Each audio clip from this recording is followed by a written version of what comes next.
injury update on Solomon Tuliaupupu? Haven't seen much of him.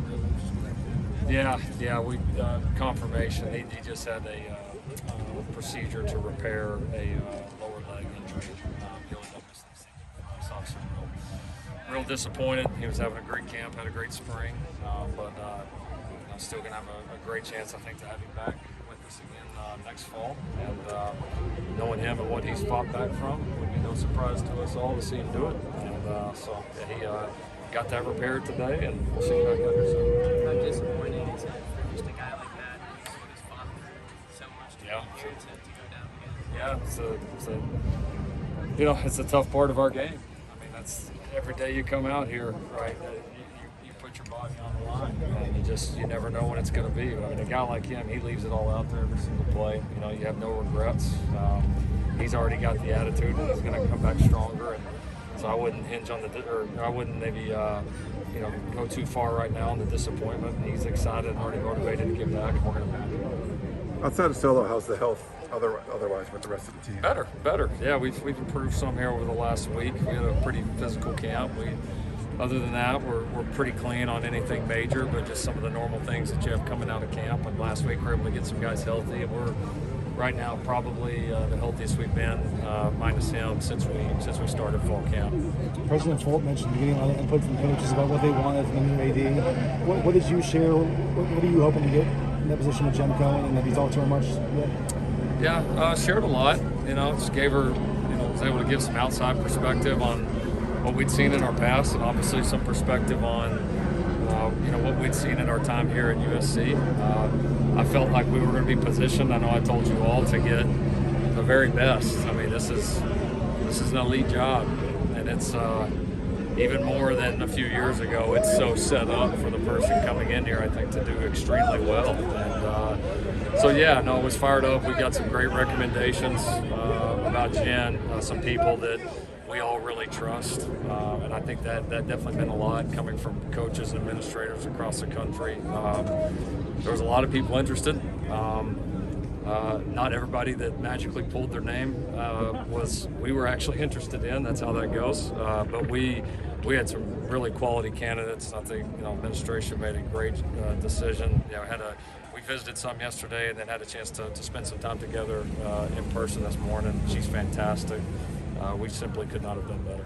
When you look back at going into the first game last season, what are some tangible differences that you see out here, and some where you've seen like the biggest stride from week one last year? Yeah, I mean more good players, less bad players, more depth. The front seven defensively is a big difference. For sure, the linebacker room defensively, obviously the linebackers, defensive line, all of them, that feels a lot different. A little more competition across the board. There was probably less position battles at this point. More, you kind of knew who was going to play, whereas there's still several rooms where you could see it going either way. But there's still a lot of youth on this team. There's still a lot of new on this team too, right? Like we're not like we returned 20 starters.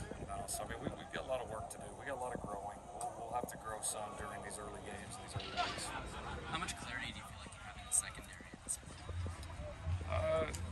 Getting pretty good. I feel like on a 2 deep we have a pretty good idea of where we're going to be, and I think we've got a couple guys that we would list as 3s right now that absolutely have a chance to play and crack the 2 deep and even maybe eventually become starters. So still some competition ongoing, but yeah, I mean I think guys like Kalen, guys like Max, Jalen Smith, Damani, Sierra, Bryson, Christian Rowland Wallace. Those are guys that have kind of asserted themselves, and you feel like that we're going to have a chance to play a lot of snaps. And then you got a few other guys, Beavers, Zion, Christian Pierce, Prophet. We got a handful of other guys. Jacoby Covington probably could put on that first list. We got a handful of others though that are going to play and are going to have an opportunity to move up this year. Going on year 3 with Caleb Lincoln, and just what have you seen from him as far as the differences in his game from last year? Do you feel like there's another level that he could potentially reach this season, even coming off a Heisman? Oh yeah, I mean he's he's played a year and a half of college football. There's 15 more levels that he can get at. I mean, he's going to have to continue to get better throughout his career. I mean, he's still, he's still got the bulk of his career in front of him. So, yeah, we're going to try to take a great step throughout this season, and needs to get better a little bit of everything. I don't know if you guys believe me when I tell you that, but actually it's the truth. Like, he actually,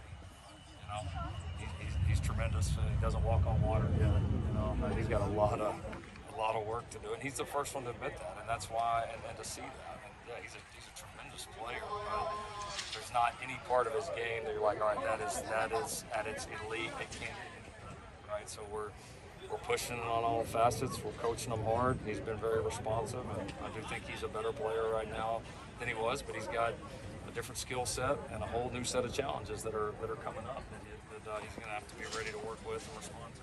It seemed like the eventful summer in terms of some of the NIL opportunities that are kind of new for a lot of players. What type of conversations do you have as a coach about balancing some of those new obligations that come up and taking advantage of those, but also making sure they stay focused and do their off-season work? Yeah, I think you got to draw clear lines, draw boundaries. And that's what we've tried to do, is be very transparent with our guys at the beginning about the boundaries, and that we want them to have NIL opportunities. We want them to be successful. We want them to take advantage of all that we have here, and there is a lot. But at the same time, school and academics, school and football are not going to be compromised. Like that's not going to happen. And we've been lucky. I mean, our guys have done really well in NIL, but we haven't had a lot of things where a guy's missing a class or a guy's missing a workout because of some NIL opportunity. Like, our guys, they understand it, they get it, and I really feel like it's not a non-issue, but it's not something we sit there and deal with on a daily basis. And I think that speaks to the quality of kind of just kid and player that we have on this team. Let's do one more. How are MJ3 and Mario trending for game one?